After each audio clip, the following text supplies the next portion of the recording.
لا إله إلا الله محمد رسول الله عليه صلاة الله وآله والأحبة لا إله. முதலாவது அவர் சொல்லுகிறது என்னன்னா, அவர் பிரியமான ஒரே குமாரன் இருந்தான். இயேசு இந்த இடத்துல தன்னை பற்றி தான் சொல்லுகிறார். பிரியமான ஒரே குமாரன் தான் அந்த பிதாவாகிய தோட்டக்காரனுக்கு, அதாவது பிதாவாகிய அந்த குத்தகைக்கு விட்டு போன அந்த உரிமையாளருக்கு ஒரே குமாரன் தான் இருந்தார் அப்படிங்கிற விஷயத்த சொல்றார். அநேக வேலையாட்கள் இருந்தாங்க, வேலைக்காரர்கள் இருந்தாங்க.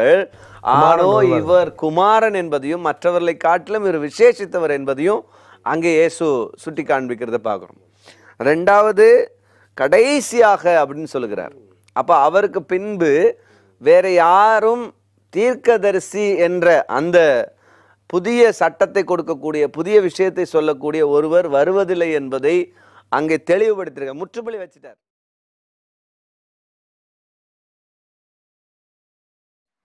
அஸ்ஸலாமு அலைக்கும் வரஹ்மத்துல்லாஹி வபரகாத்துஹு. அன்பிற்கினிய சகோதர சகோதரிகளே, ஏக இறைவனின் சாந்தியும் சமாதானமும் நம் அனைவர் மீதும் என்றென்றும் நிலவுவதாக. இன்றைக்கி நம்ம என்ன பார்க்க போகிறோம் என்றால், பிரபல ஆவி ஆராய்ச்சியாளர் அண்ணன் திரு வெங்கடேசன் அவர்களின் அறவைக்காட்டுத்தனமான உலகர்கள் என்னென்னு பார்த்தோம்னா, நடுவில் அவர் ஒரு வீடியோ வெளியிட்டிருக்காங்க. என்ன, இயேசுக்கு பின் ஒரு தீர்க்கதரிசி வர முடியுமா என்று. பைபிள் பிரகாரம் இயேசுக்கு பின் ஒரு தீர்க்கதரிசி வராரா வரலைன்றது வேறு விஷயம். அதில் இவர் குறிப்பிட்ட விஷயம் முழுக்க முழுக்க கிறிஸ்துவத்துக்கு விரோதமாக இருக்கிறது. என்னத்தையாவது இஸ்லாமியர்களுக்கு எதிராக பதில் சொல்லணும்னு சொல்லி 1/2 மணி நேரம் ப்ரோக்ராம், அதில் 5 நிமிஷம் கூட கிறிஸ்துவத்தை பற்றி பேச மாட்டாங்க. 20 நிமிஷம் என்னத்தையாவது உளறிட்டு இருப்பாங்க. அந்த அளவுக்கு மனநிலை பாதிக்கப்பட்டிருக்கிறது இஸ்லாமோஃபோபியா என்ற நோய் தான். சரி, இந்த நிலைமையில் இருக்கும்போது அவர் என்ன சொல்லியிருக்காரு என்றால், அந்த வீடியோவில் இயேசு கடைசி, இவருக்கு பின்னாடி வேறு யாரும் தீர்க்கதரிசியும் வரமாட்டாங்க என்பதற்கு ஒரு ஊமை எடுத்து சொல்கிறார். என்ன சொல்கிறார் பிறகு மார்க் 12வது அதிகாரம் 1வது வசனத்திலிருந்து ஒரு ஊமை சொல்லப்பட்டிருக்கு. என்ன, ஒரு மனுஷன் ஒரு திராட்சை தோட்டத்தை உண்டாக்கி அதை சுற்றிலும் வேலி அடைத்து ரசத்தொட்டியை உண்டு பண்ணி கோபுரத்தையும் கட்டி தோட்டக்காரருக்கு அதை குத்தகையாக விட்டு புரதேசத்துக்கு போயிருந்தான். தோட்டக்காரர் இடத்தில் திராட்சை தோட்டத்துக்கு கனிகளில் தன் பாகத்தை வாங்கி கொண்டு வரும்படி பருவ காலத்திலே அவர்களிடத்தில் ஒரு ஊழியக்காரனை அனுப்பினான். அவர்கள் அவனை பிடித்து அடித்து வெறுமையாக அனுப்பிவிட்டார்கள்.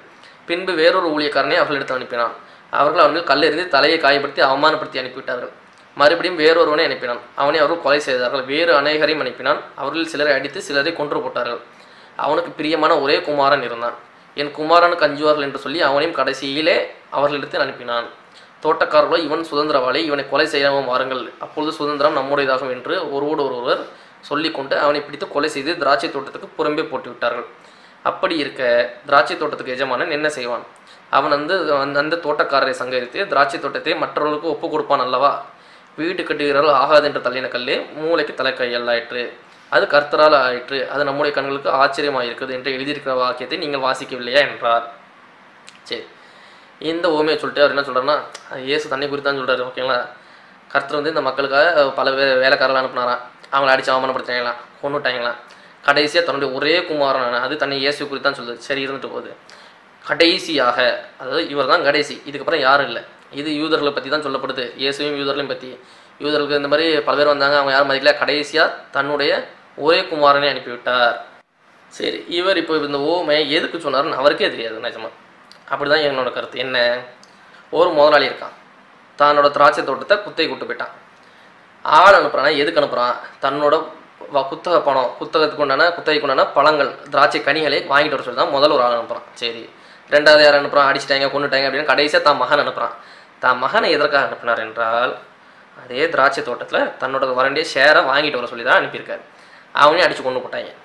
இப்போ இதில் என்ன தெரியுது? தன்னுடைய ஒரே குமாரன், இயேசு தான் ஒரே குமாரன். ஓகே, கடைசியாக அனுப்புனார். ஓகே, கடைசியாக அனுப்புனார். இதுலேருந்து என்ன தெரிஞ்சுச்சான்? இயேசுக்கு வேண்டிய தீர்க்கதரிசி வரலன்னு தெரிஞ்சு போச்சான். சரி, இப்போ நான் அதே ஓமையை வேறு மாதிரி கேட்குறேன். என்ன, இந்த மாதிரி அனுப்புனாரா? எல்லாரும் அடிச்சு துரத்தி விட்டாங்க, கொண்டு விட்டாங்க, கடைசியாக மாவனையும் கொண்டுட்டாங்க. இப்போ அந்த திராட்சை தோட்டத்தோட எஜமான் என்ன பண்ணுவான்? மறுபடியும் தானே நேரில் வந்து, குறைஞ்சபட்சம் தானே நேரில் வந்து, என் ஷேரை கொடுங்கடா பாவிக்கலான்னு சொல்லி கேட்டு வாங்கணும். கொலை பண்ண மகனை பிடிச்சி கொண்டவங்கள பிடிச்சி அரெஸ்ட் பண்ணணும், இல்லை குறைஞ்சபட்சம் ராஜாட்ட போய் முறையிடணும், இல்லை போலீஸை கூப்பிட்டு வரணும். இந்த மாதிரி ஏதாவது ஒன்று பண்ணுவார். மவன் சேர்த்ததோடு என்ன திராட்சை தோட்டத்தை விட்டுட்டு போயிடுவார் ஒன்று. இப்போது இந்த ஊமை பிரகாரம் நம்ம எதை எடுத்துடுது? ஆண்டவர் திராட்சை தோட்டத்தை அப்படியே விட்டுட்டாரா? இல்லை மகன் செத்ததுக்கப்புறம் திரும்ப வந்து திராட்சை தோட்டத்தை உரிமை கோருவாரா? இல்லை முறையிடுவாரா எங்கேயாவது போய் அந்த திராட்சை தோட்டத்தின் எஜமானன்? ஏதோ ஒன்று அதுக்கப்புறம் நடக்க வேண்டியது இருக்குது. ஆனால் இவர்கள் அதெல்லாம் இல்லை, மகன் செத்து போயிட்டா முடிஞ்சு போச்சு. மகன் செத்து போயிட்டா, மகன் திராட்சை தோட்டத்து முதலாளி திராட்சை தோட்டத்தோட வேலைக்காக கொண்டுட்டாங்க. அந்த முதலாளி என்ன பண்ணுவார்? இதுக்கு இந்த உவமையில் விளக்கம் இருக்குமா என்றால் இருக்காது. சரி, இதில் இன்னொரு விஷயம் இருக்கு. என்ன? இதே உவமை லூக்கா 20வது அதிகாரத்திலையும் இருக்குது. அங்கே கடைசி என்ற வார்த்தை கிடையாது, சரிங்களா? ஆனால் மார்க் 12வது அதிகாரத்தில் கடைசியாக என்ற வார்த்தை இருக்கிறது. சரி, இவர்கள் பாணிக்கே வருவோம், கடைசியாக. அப்போ இதில் ஒரு விஷயம் தெரியுது. என்ன? இயேசு தானாக வந்து பலியாகவில்லை.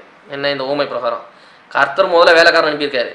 வேலைக்காரனை கேட்டுருந்தாங்கன்னா, வேலைக்காரன் பேச்சை கேட்டு அவன்கிட்ட ஷேரை கொடுத்து அனுப்பியிருந்தாங்கன்னு வச்சுங்களேன், மாமன் வரத்துக்கு வேலையே இல்லை. வேலைக்காரன் பேச்சை கேட்கல, வேலைக்காரன் வசூலிக்க தான் வந்தான். அவன் பேச்சை கேட்கலாம், அடித்து துரத்திட்டாங்க. ரெண்டாவது வேலைக்காரன் வந்திருக்கான், அவனும் வசூலிக்க தான் வந்திருக்கான், அவனையும் அடித்து கொண்டு போட்டாங்க. மூணாவது வேலைக்காரன், எல்லா வேலைக்காரன் போய் கடைசியாக மகனை வசூலிப்பதற்காக தான் அனுப்பினாரே தவிர அங்கே ஊந்து சாவுன்னு சொல்லிலாம் அந்த எஜமானன் அனுப்பவில்லை. அந்த வசனமே என்ன சொல்லுது? இவனுக்கு இந்த ஒரே குமாரன் என்பதால் இவர்கள் 5 அஞ்சுவார்கள்னு சொல்லப்பட்டிருக்கு. 5 என்ன பண்ணுவாங்க? ஒழுங்காக எல்லா பணத்தையும் கொடுத்துருவாங்க, ஒழுங்காக தர வேண்டிய ஷேரை கொடுத்துருவாங்கன்னா அதுக்கு அர்த்தம். 5 இவனை பிடித்து கொலை செய்வார்கள் என்ற அர்த்தம் கிடையாது. அப்போ மகன் வந்தது வசூல் செய்வதற்கு. இவர்கள் பாணியில் சொல்லுறதுனால பாவ வாழ்க்கையில் இருந்த யூதர்களை நேர் வழிப்படுத்த வந்தார் என்று வைத்துக் கொள்வோம். அப்போ முதல்ல வந்த வேலைக்காரன் என்ன வந்திருக்கான்? முதல்ல ஏதோ ஒரு தீர்க்கதரிசி வந்திருக்கார் போல, அவரும் இந்த யூதர்களை நேர் வழிப்படுத்துறதுக்காக வந்திருக்காரு. அடுத்தடுத்து வந்த வேலைக்காரன், செத்து போன வேலைக்காரன் எல்லாரும் இவர்கள் நேர் வழிப்படுத்த வந்திருக்காரு. கடைசியாக வந்த மகனும் இவர்களை நேர் வழிப்படுத்த தான் வந்திருக்கிறார். அப்போ இந்த ஊமை பிரகாரம் பார்த்தா இயேசு பலியாவதற்காக வந்தார் என்பது அவுட்டு. அப்போ இயேசு பலியாகிறதுலாம் வரல, வசூலிக்கிறது தான் வந்திருக்காரு. எதை வசூலிக்க வந்திருக்காரு? இவரோட பாவ வாழ்க்கையிலிருந்து மீட்சி அடைந்து நேரான கர்த்தருடைய பாதையில் நடக்க வேண்டும் என்பதற்காக தான் இயேசு வந்திருக்கிறார். ஆனால் இவங்க தான் முடிச்சு அடிச்சு கொண்டு போட்டாங்க. புரியுதுங்களா? முதல்ல தீர்க்கதரிசியில் எப்படி அடிச்சு கொண்டாங்கன்னா, முதல்ல அந்த வேலைக்காரர்களை, அதே மாதிரி தான் கடைசியாக வந்த குமாரன் ஆகிய இயேசுவையும் இவங்க பிடிச்சி அடிச்சு கொண்டு போட்டாங்க. ஆனால் குமாரன் வந்தது இதுக்கு வசூலிச்சுட்டு போகிறதுக்கு, ஒழுங்கான முறையில் தர வேண்டிய செட்டில்மெண்ட்டை செட்டில் பண்ணுங்க அப்படின்னு கேட்டு வாங்கிட்டு போகிறதுக்கு தான் அந்த குமாரன் வந்தார். ஆனால் இதை இவர்கள் சொல்லும் திருத்துவ கோட்பாடு சிலுவை பலியோட ஒப்பிட்டு பார்த்தால் மொத்தமும் காலியாக பேர். என்ன? அவர் பலியாக தான் வந்தார், வசூலிக்க வரல. இதுதான் சிலுவை கோட்பாடு. ஆனால் இந்த ஊமை பிரகாரம் பார்த்தா இயேசு வசூலிச்சுட்டு போக தான் வந்திருக்காரு. இவனுங்க தான் அதை ஏற்றுக்காமல் அடித்து கொண்டு போட்டாங்கன்னு தெரியுது. சரி, அப்படி இல்லை, கொள்வது வந்து பலி தான் அப்படின்னு பார்த்தோமே. ஆனால் எஜமானன் இறுதியாக மகனை அனுப்பினார், அதாவது இயேசு அனுப்பினார் என்று நீங்கள் கூறுகிறீர்கள்.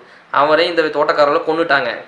இவர் பலி என்றால் இதே எஜமானன் அதற்கு முன்னாடி ஒரு சில வேலைக்காரர்களையும் அனுப்பியுள்ளார், அவர்களையும் அடித்து கொண்டு போட்டாங்க. அதாவது இதுக்கு முன்னாடி வந்து தீர்க்கதரிசிகள் அவர்களையும் அடித்து கொண்டு போட்டாங்கன்னா அந்த ஊமைக்கு அர்த்தம். அப்போ அந்த செத்து போனாங்களே அந்த வேலைக்காரர்கள், அதாவது தீர்க்கதரிசிகள், அவர்களும் நம் பாவத்திற்காக பலியாக இருக்கிறார்கள் என்று தான் நாம் எடுத்துக்கொள்ள வேண்டும். இதுலேருந்து என்ன தெரியுதுன்னா, திரு வெங்கடேசன் அவர்களை என்னத்தையாவது சொல்லணும்னு முயற்சி பண்ணி ஒன்றுக்கும் பொருந்தாத ஒரு ஊமை எடுத்து போட்டு தனக்குத்தானாக மாற்றமாக பேசிக்கொள்கிறார். ஆனால் ஒன்று, அவர் சொன்ன ஊமையிலேருந்து இந்த சிலுவை பலி என்ப சம்பவம் கேள்விக்குறியாகி நிற்கிறது. இயேசு மட்டும்தான் சிலுவையில் பலியானார், இந்த மாதிரி நமக்காக பாவத்திற்காக பலியானாரா, இல்லை இதுக்கு முன்னாடி அந்த வேலைக்காரர்கள் அதாவது தீர்க்கதரிசிகளும் நம் பாவத்திற்காக பலியானார்கள் என்ற கேள்வியும் இங்கே எழும்புகிறது. இது குறித்து அவர்கள் திரு வெங்கடேசன் அவர்கள் அடுத்த வருஷத்துக்குள்ளே எப்படியாவது ஆராய்ச்சி பண்ணி வேற ஏதாவது புதுசாக இன்னொரு ஊமையை கொண்டுட்டு வருவாருன்னு தான் எதிர்பார்க்கப்படுகிறது. அப்படி ஒரு இன்னொரு கிறுக்குத்தனமான ஊமையோடு வரும்போது இதே மாதிரி ஒரு சவுக்கடி பதிலும் கொடுக்கப்படும் என்று இங்கே நாங்கள் குறிப்பிட்டுக் கொள்கிறோம். இன்ஷா அல்லாஹ் மீண்டும் ஒரு முறை இது போன்ற போலியான மிஷினரிகளின் முகத்திரையை கிழிக்கும் முறை உங்களிடம் விடைபெற்றுக் கொள்கிறேன். அஸ்ஸலாமு அலைக்கும் வரஹ்மத்துல்லாஹி வபரகாத்துஹு.